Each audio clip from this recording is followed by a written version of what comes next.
Hey guys, it's Megan. I am coming to you live because it is Tuesday again, and as you know, every Tuesday we go live with our Tuesday 2-tip of the week.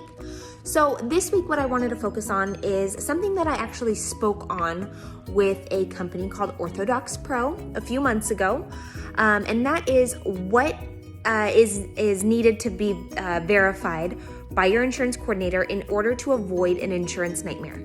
So there's 7 things that we went through in that webinar that we hosted with them, and I'm going to go through them today. So the first thing that you want to verify when verifying coordination or when verifying benefits is waiting periods. So waiting periods are super important because they can essentially not pay on a policy because the patient hasn't had the policy for a certain amount of time. So for example, if there's a 1-year waiting period, then an insurance company will say the policy needs to be active for 1 year prior to us paying anything out. So it's really important to verify that. A lot of times fax backs or online verifications don't go through if there's a waiting period or not.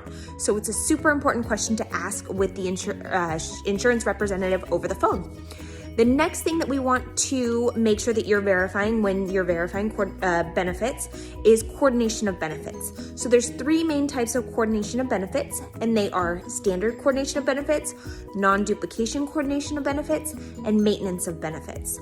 So you want to be sure what that policy has as far as coordination of benefits, especially if it's a secondary policy.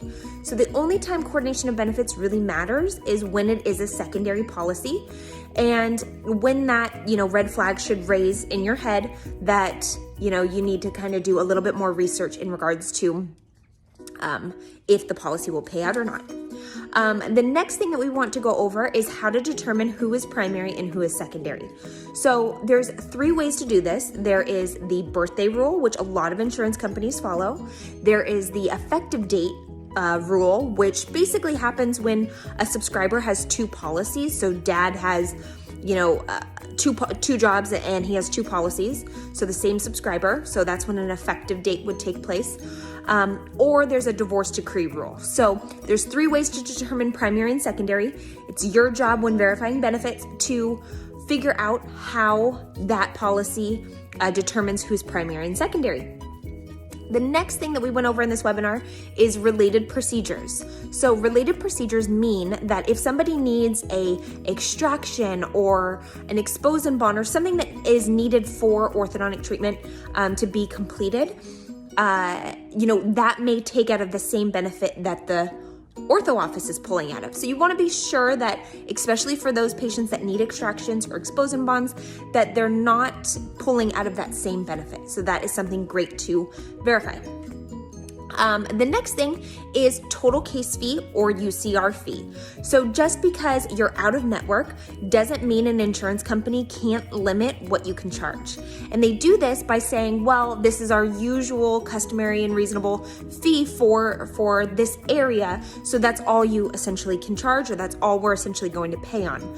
So a lot of offices think that, hey, I'm out of network, I can charge whatever I want. And yes, you can. You don't have to do the write-off, but essentially an insurance company can still limit what they're going to pay. I know there's all these rules with insurance companies, and, they just try to finagle their way out of paying at all. So that is something that you also want to verify. Another thing that you want to verify is age limits. So, they're getting more and more strict with age limits, at least I've noticed, and there are dependent age limits, minimum and maximum age limits, as well as adult age limits. So you want to be sure when verifying if there are certain age limits or age parameters for that policy. And lastly, the last thing that we always want to verify, especially if you're an out-of-network provider, is assignment of benefits. So just because you're out of network and you submit assignment of benefit claim does not mean that the insurance company is going to pay you. So that is something that you want to verify when you're verifying if that insurance company allows for the provider to receive the payment or not. If they don't, payment will be issued to the subscriber, and essentially you're now having to hunt down payment from the subscriber because they were paid by their insurance company. So these were the 7 tips that we went over in our webinar. If you want to watch the full recording of the webinar, it is on OrthoDocs Pro website. That's OrthoDocsPro.com. And you can watch a replay of that webinar. I just wanted to go through a brief overview of what we went over. All right, bye guys.